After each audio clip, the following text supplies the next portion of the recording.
Kitchen में चाय बना रही होती है और सुमन ड्राइंग रूम में बैठकर मजे से टीवी देख रही होती है। तभी दरवाजे की घंटी बजती है। प्रिया, जरा देखना तो कौन आया है। देखती हूँ मम्मी जी। प्रिया दरवाजा खोलती है तो सामने पड़ोस वाली विमला आंटी खड़ी होती है।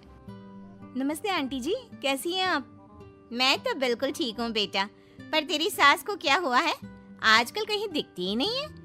जब देखो तब टीवी के आगे जमी रहती है। अंदर तो आइए आंटी। अरे ओ दीपक की अम्मा, कहाँ हो? अरे बिमला, आओ आओ, क्या बात है, बड़े दिन बाद याद आई तुम्हें मेरी। मैं तो हमेशा ही तुम्हें याद करती हूँ, पर तुम ही गायब रहती हो और आजकल तो बाहर भी नहीं आती जाती। तबीयत तो ठीक है ना तुम्हारी? अरे तबीयत को क्या होना है, इस उम्र में तो कुछ ना कुछ लगा ही रहता है। मेरी छोड़ो, तुम ये बताओ कि क्या चल रहा है गली मोहल्ले में। तुम गली मोहल्ले की छोड़ो, चल तो तुम्हारे पड़ोस में रहा है। तुम्हारी नई सहेली आई है। मेरी कौन सी नई सहेली? मैं तो यहाँ बस तुमसे बातचीत कर लेती हूँ या फिर बाजू वाली शर्मा की बहू से दो चार बातें कर लेती हूँ। इसीलिए तो कहा कि तेरी नई सहेली आई है। अब कोई पड़ोस में आया है तो बात तो होनी ही है। कम से कम इसी बहाने हमारा भी एक ग्रुप बन जाएगा। फिर सब मिलकर अपनी बहुओं की शिकायतें किया करेंगे। दोनों हंसने लगते हैं। तभी प्रिया चाय लेकर आती है और सामने टेबल पर रख देती है। दोनों चाय पीती हैं और बातें करते हैं। चलो मैं चलती हूँ, अब कल मिलते हैं। राम राम। अगले दिन प्रिया किचन में कुछ काम कर रही होती है और सुमन आराम से सोफे पर बैठकर मटर छिल रही होती है। तभी डोरबेल बजती है। प्रिया दरवाजा खोलती है तो सामने उनकी नई पड़ोसन खड़ी होती है। जी, आप कौन? मैंने पहचाना नहीं। नमस्ते बेटा, मैं शारदा, आपके बगल वाले घर में अभी 2-4 दिन पहले ही शिफ्ट हुए हैं। ओह अच्छा अच्छा अच्छा, नमस्ते आंटी, अंदर आइए ना आप। देखिए तो मम्मी जी, आज कौन आया है। इतना कहकर प्रिया किचन में चाय बनाने चली जाती है। नई पड़ोसन को घर पे देखकर सुमन थोड़ा हैरान हो जाती है। नमस्ते बहन जी, मैं शारदा, आपकी नई पड़ोसन। अच्छा अच्छा, आप हैं हमारी नई पड़ोसन। आइए आइए, और बताइए कैसी हैं आप? जी बिल्कुल ठीक हूँ। वो दरअसल घर पर छोटी सी पूजा रखवाई थी, बस उसी का प्रसाद देने चली आई।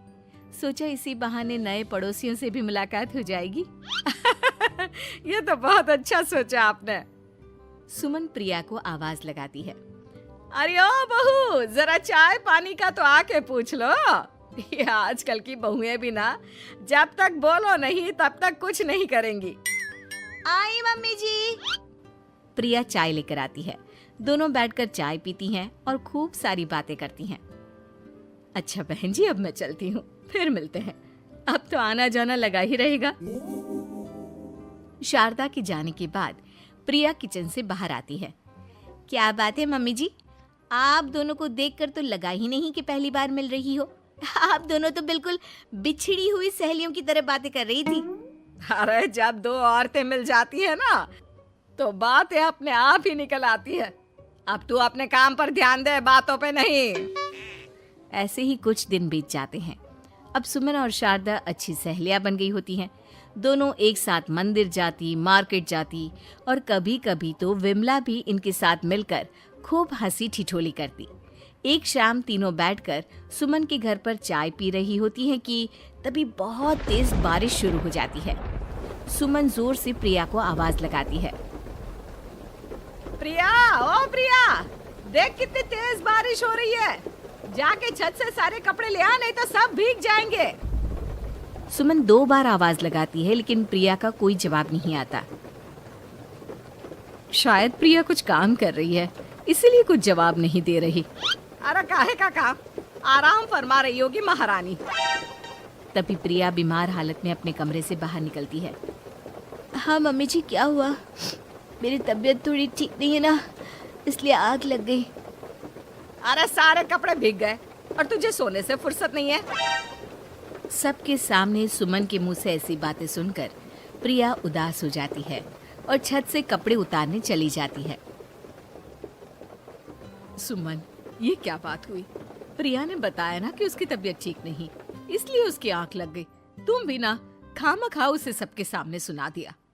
अरे आप नहीं जानती शारदा जी, कुछ बहुएं ना बहुत आलसी होती है, घर का एक काम नहीं करना चाहती। ऐसा नहीं है सुमन, तुम्हारी बहू तो बहुत प्यारी है, तुम्हारी सारी बात भी तो मानती है। हाँ सुमन, तुम प्रिया के बारे में ऐसा क्यों सोचती हो? मेरी भी दो बहुएं हैं, लेकिन मैं उन्हें अपनी बेटियों की तरह रखती हूँ। आखिर वो भी तो किसी की बेटियां ही है ना। और अगर तुम ऐसा ही व्यवहार करोगी तो एक दिन प्रिया भी तुम्हारे साथ ऐसा ही बर्ताव करेगी। शारदा और विमला की बातें सुनकर सुमन की तो बोलती बंद हो जाती है। वहीं प्रिया भी बाहर से सारी बातें सुन रही होती है। अरे मैं कोई उसकी दुश्मन थोड़ी ना हूँ, मैं भी उसकी माँ हूँ, लेकिन कभी कभी सास बनना पड़ता है, नहीं तो बहुएं हाथ से निकल जाती है। देखो सुमन, ये सब सोच का फर्क है। अगर तुम ये सोचोगी तो कभी प्रिया को अपनी बेटी नहीं बना पाओगी। इतना कहकर शारदा और विमला वहां से चली जाती हैं और सुमन अकेले बैठकर उनकी बातें सोचने लगती है। अगले दिन प्रिया और दीपक अपने कमरे में बैठकर बात कर रहे होते हैं और सुमन उनके कमरे के बाहर कुछ काम कर रही होती है और उन दोनों की बातें सुन लेती है। दीपक, तुम्हें पता है हमारे पड़ोस में जो शारदा आंटी है ना, बहुत अच्छी हैं। अच्छा, ऐसा क्या हो गया जो तुम्हें वो इतनी अच्छी लगने लग गई? कुछ खास नहीं, बस कल जब मम्मी जी मुझे सबके सामने सुना रही थी तो शारदा आंटी ने मेरा साथ दिया। मैं तो सच में हैरान ही रह गई थी जब उन्होंने मम्मी जी को मुझसे ऐसा बर्ताव करने के लिए मना किया। अच्छा, फिर क्या हुआ? होना क्या था, शारदा आंटी तो मम्मी जी को समझा ही रही थी कि बहू को भी बेटी की तरह ही रखना चाहिए, लेकिन मम्मी जी तो मम्मी जी है ना, उन्हें तो मुझ में हमेशा कमी ही दिखती है। काश मुझे भी शारदा आंटी जैसी सास मिली होती जो मुझे भी अपनी बेटी जैसी समझती। सुमन ये सब सुनकर बहुत उदास हो जाती है और वहां से चली जाती है। प्रिया की बातें सुमन के कानों में बार बार गूंज रही थी। उसे बहुत शर्मिंदगी महसूस हो रही थी कि उसने प्रिया के साथ बहुत गलत किया है। अगले दिन सुमन शारदा और विमला को बुलाती है। क्या बात है सुमन, आज तूने ऐसे अचानक क्यों बुलाया? सब ठीक तो है ना? हाँ हाँ, सब ठीक है, तुम दोनों बैठो तो सही। तब तक दीपक और उसके पापा भी आ जाते हैं।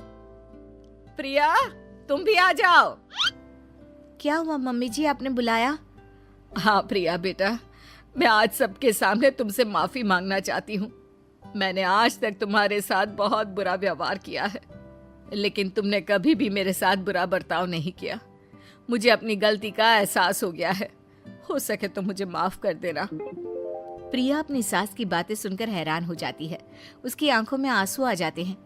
प्लीज मम्मी जी, आप मुझसे माफी मत मांगिए, मैं भी आपकी बेटी ही हूँ। वैसे एक थैंक यू तो मेरी नई सहेली को भी बनता है, जिसकी वजह से मुझे मेरी गलती का एहसास हुआ। शारदा बहन, आपका बहुत बहुत शुक्रिया जो आपने मेरी आंखें खोल दी। अरे क्या सुमन, तुम भी ना। तो फिर इसी बात पर चाय और पकोड़े